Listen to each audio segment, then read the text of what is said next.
최고의 작품, 유치하다고 두런대는 사랑을 모르는 바보들. 그래봐야 혼자 울며 후회한다. 사랑하고 싶다고 솔직하게 말하는 게 이 세상 최고 남는 장사. 마음에 새기고 또 새겨 샘물 가득 넘쳐 흘러 잊힐 수 없는 눈물을 주고 아픔 없는 하늘의 부르심 앞에도 사랑은 늘 아쉬운 고백. 그래서 사랑은 슬퍼도 기쁘고 아파도 행복한 눈물이며 눈이 멀어도 선명한 영상이다. 그래서 사랑은 꽃으로 향기되고 떠났어도 추억이라는 이름으로 낙화의 연정을 노래한다. 사랑은 정말 끝내주는 조물주 최고의 작품이다.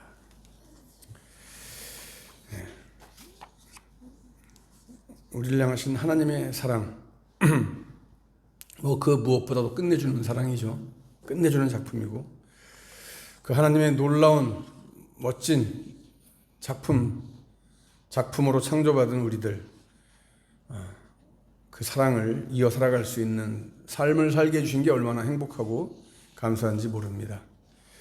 우리가 지금까지 세 주일에 걸쳐서 욥이 대적자들로부터 받은 그 질책, 그리고 이에 대한 욥의 자기 변호를 중심으로 중요한 몇 가지 주제들을 우리가 함께 살펴봤죠. 정욕, 거짓, 간음, 착취, 이기주의, 그리고 재물 숭배, 배교, 바로 이런 것들을 우리가 살펴봤어요. 그 하나하나는 우리에게 아주 매우 중요한 주제임에 분명합니다. 그것들은 여전히 우리 삶 속에 유혹이 되는 것이고, 우리로 하여금 거룩한 백성이 되지 못하게 하는 것들이죠. 우리가 아주 경계해야 될 대상입니다. 욥은 그것들이 가지고 있는 해악성, 위험성을 너무나 잘 알고 있었어요. 그래서 늘 경계를 기울이고 주의를 하고 멀리하는 삶을 살았어요. 그런데도 그러한 욥에게 그런 것들을 가지고, 그 문제 가지고 질책을 하고 있어요, 친구들이. 그러니 욥이 얼마나 좀 답답하겠어요. 근데 그렇게 그런 것을 두려워하며 깨끗하게 살았던, 성결하게 살았던 욥이 그런 질책을 받았다고 한다면, 자, 여러분, 이 일들이 얼마나 참 굉장히 중요한가라고 하는 것을 우리가 한번 깨달을 필요가 있습니다. 그래서 오늘 우리가 이제 그 마지막 시간으로 두 가지 주제를 함께 나누고 싶어요. 바로 그것이 뭐냐면, 오늘 두 가지 주제는 원수사랑. 하나는 원수사랑이고 하나는 청지기의 삶입니다. 이 원수사랑과 청지기의 삶에 대해서 오늘 우리가 함께 말씀을 나누고 싶어요.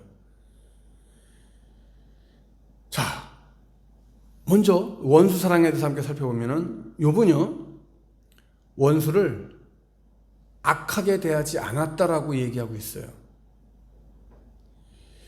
여러분, 우리가 살아가면서 내 편이 되어주고, 나를 이해해주고, 나를 위해주고, 나에게 고마워해주고, 그런 사람에게 내가 잘하는 거, 잘 대하는 거, 그런 사람들을 좋아하는 거, 이거는 이 세상 살아가는 데 있어서 여러분 인지상정이에요. 그렇죠? 어느 누가 나를 잘해주고, 나를 사랑해주고, 나를 이해해주고, 나를 배려해주고, 나한테 좋은 것들을 주는데 그런 사람을 싫어할 사람이 어디 있어요? 다 좋아하죠. 반대로 말하면 나를 싫어하고, 나를 미워하고, 나를 자꾸 시기하고 질투하고, 나에 대해서 험담하고, 이런 사람은 안 좋아하죠, 당연히. 솔직히 말하자면 안 좋아하는 정도가 아니라 그런 사람들은 아예 가까이 하지도 않고 멀리 하죠. 나도 미워합니다. 그죠? 싫어해요. 욥의 대적자들은 이 같은 인간의 심리에 따라서 욥도 원수들의 멸망을 기뻐했다라고 말을 하고 있어요. 그렇다면 여러분, 욥의 대적자들은 자기를 미워하는 자를 미워하거나 싫어하지는 않았다는 말이에요. 뭐 그들은 아주 뭐 올바르고 철저하게 신앙심이 깊고 깨끗하고 바른 삶을 살았습니까? 그런 얘기예요? 도무지 믿을 수 없죠. 이 세상에 믿을 사람이 어디 있어요?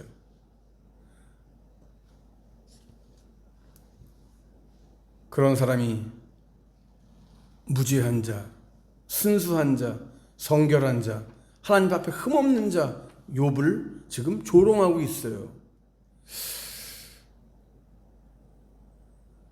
여러분, 여기서 우리는 한 가지 분명히 깨달아야 될 게 있습니다. 많이 듣는 말입니다. 우리는 판단하는 것을 조심해야 돼요. 남을 판단하는 것. 판단만 하면은 그냥 그나마 그래도 괜찮아요. 그런데요, 판단하고 어떻게 합니까? 정죄해요. 우리는 판단하고 정죄하는 일에 굉장히 조심해야 돼요. 그런 사람들은 이중적인 인격의 사람들이 될 수가 있어요. 하나님 앞에서. 여러분, 욥은 이 대적자들의 말과 같이 살지 않았습니다. 자, 29절 보세요. 뭐라고 말씀합니까? 내가 언제 원수가 망했다고 즐거워하고 재앙을 당했다고 기뻐했던가? 절대 그렇지 않다네. 이렇게 말하고 있죠. 원수가 망했다고 즐거워한다, 기뻐한다? 여러분, 이 말은요, 이 여기서 즐거워하고 기뻐한다라고 하는 이 말은 어디서 파생됐냐면은 분발하다, 자극시키다라고 하는 말에서 파생된 단어예요.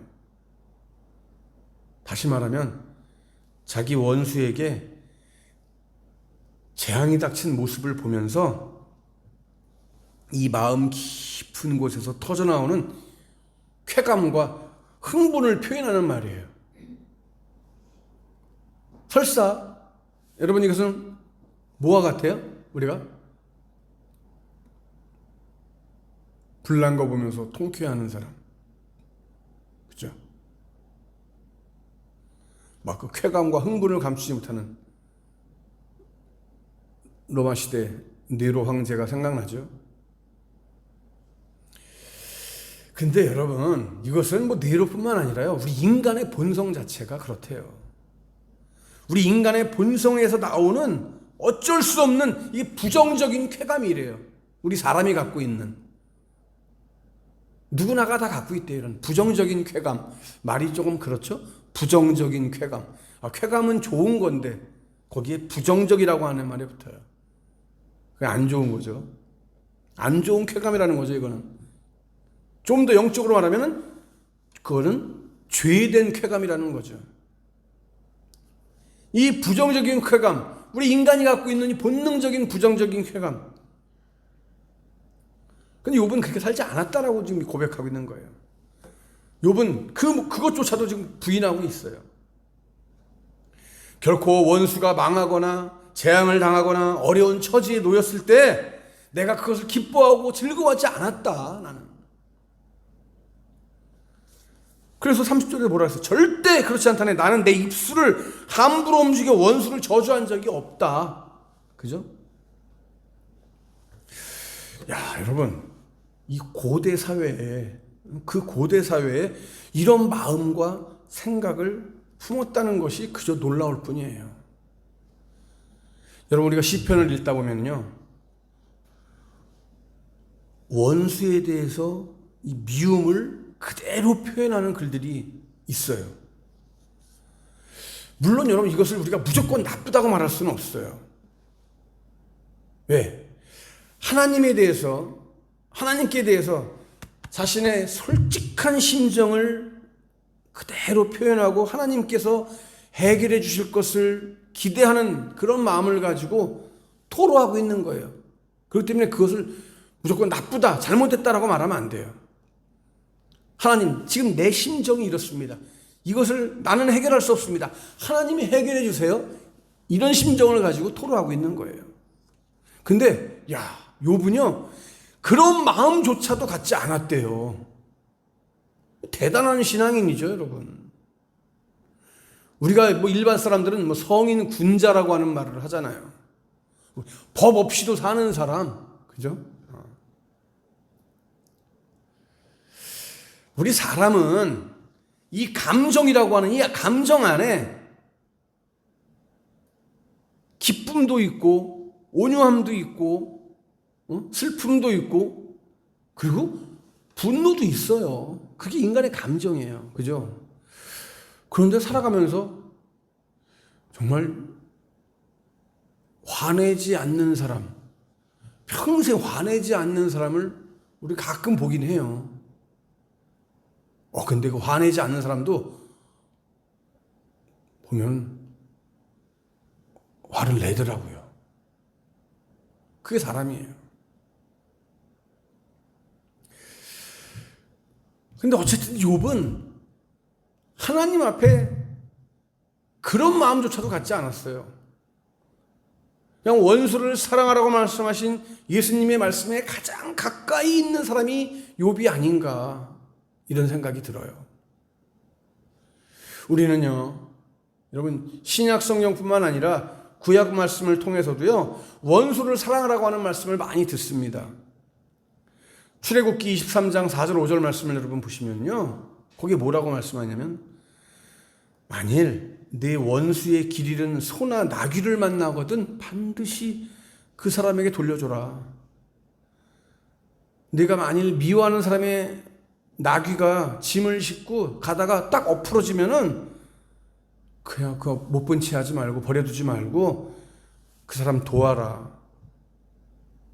나귀를 같이 일으켜줘라. 이렇게 말씀하고 있어요, 여러분. 욥이 원수가 망하는 것을 기뻐하지 않았다면 여러분 우리는 여기에서 더 나아가서 예수님이 말씀하신 것처럼 원수를 사랑하는 신앙의 경지를 이룰 수 있는 자들이 되어야 됩니다. 힘들지만 우리 주님 말씀을 따라서 오늘 욥을 보면서 우리 모두가 정말 원수까지 사랑할 수 있는 하나님의 자녀들 다 될 수 있기를 주님의 이름으로 간절히 축복합니다. 지금 내 마음속에 미운 사람이 하나 생각납니까? 때려주고 싶은 사람이 생각납니까? 나를 향한 예수님의 십자가 그 사랑을 생각하면서 오늘 겸손하게 한번 엎드립시다. 자, 또 하나 마지막. 지금 이제 원수 사랑에 대해서 말씀할게 나왔어요. 두 번째 뭐라 그랬어요? 청지기의 삶. 욥은 청지기의 삶을 살았다라고 고백하고 있어요. 욥이 대적자들의 그 질책에 대해서 자기 변호를 마치고 자신의 결백을 고백합니다. 고백하는 정도가 아니라 자신의 결백을 어떻게 해요? 선포합니다. 난 이제 할 말 다 했다. 난 이제 할 말 다 했다.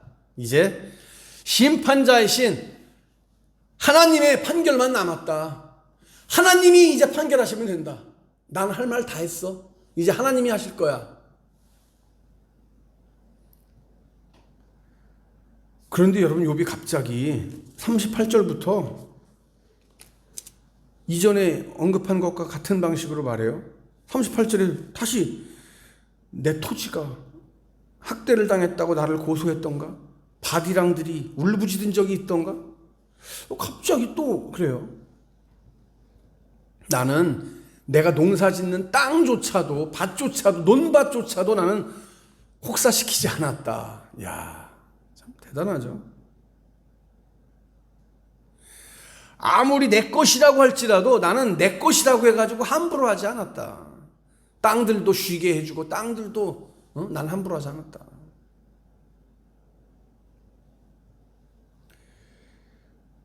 그리고 나는 품삯을 받지 않고 소산물을 독차지한 적도 없다. 여러분 욥이 하고 있는 이 모든 말들은요 훗날에 기록되어진 이 안식년의 규례나 또 면제의 규례와 밀접한 연관이 있어요. 여러분, 욥은 분명히 율법이 주어지기 이전의 사람이지만은요, 욥은 하나님의 마음을 이해하고 그 마음을 따라서 살아간 아주 진정한 신앙인이었던 겁니다. 율법에 따라서 억지로 행하지 않고 자원해서 하나님의 마음을 따라서 살았다고 하니, 여러분, 이 얼마나 멋진 사람입니까? 누가 시켜서 하는 게 아니라, 억지로 하는 게 아니라 자원해서 알아서. 여러분, 여기서 우리가 발견하게 되는 게 뭐예요, 여러분? 신앙은, 사랑은 억지로가 아니라 자원함이다라고 하는 거죠. 내가 좋아서 해야 되는 거예요. 근데 우리는 맨 처음에 첫사랑일 때는 좋아서 한다고 하지만 시간이 지나면서 상황이 변해가면서 좋아서 하는 것보다는 이제는 어떻게? 의무적으로. 그죠? 의무적으로. 의무가 되기 시작하면은 피곤해지는 거예요, 여러분. 욥은 이렇게 자원함으로 율법에 따라서가 아니라 마음이 움직여서 기쁨으로, 자원함으로 하나님이 얼마나 기뻐하시겠어요? 얼마나 이쁘겠어요? 삶 속에서 그렇게 선하게, 아름답게, 깨끗하게, 정말 성결하게 살았던 이 욥의 모습에 하나님이 여러분 감동하지 않으시겠어요? 저는 정말 소망합니다. 야, 나도 정말 욥과 같은 사람이 되고 싶다. 하나님이 나의 삶을, 나를 보시면서 정말 하나님이, 야, 나 감동했다. 너 감동했다. 내가 널 보고. 이런 말 들으면 얼마나 좋겠어요. 이런 소망을 갖고 있어요. 여러분, 저는 여러분들이, 하나님이 여러분들을 보시면서, 야, 내가 너 때문에 내가 감동이다. 감동이야. 이런 말을 들을 수 있는, 이런 칭찬을 들을 수 있는 이 시대에 정말 성결한 욥들이 다 되시기를 간절히 축복합니다. 욥의 삶을 우리가 본받아서 정말 복되고 아름다운 삶, 하나님이 기뻐하시는 그런 삶을 이룰 수 있는, 정말 이 시대에 어느 누구도 넘볼 수 없는, 세상을 좋게 능히 이길 수 있는, 정복할 수 있는 이 시대의 욥이 다 될 수 있기를, 성결한 백성이 다 될 수 있기를 주님의 이름으로 간절히 축원합니다.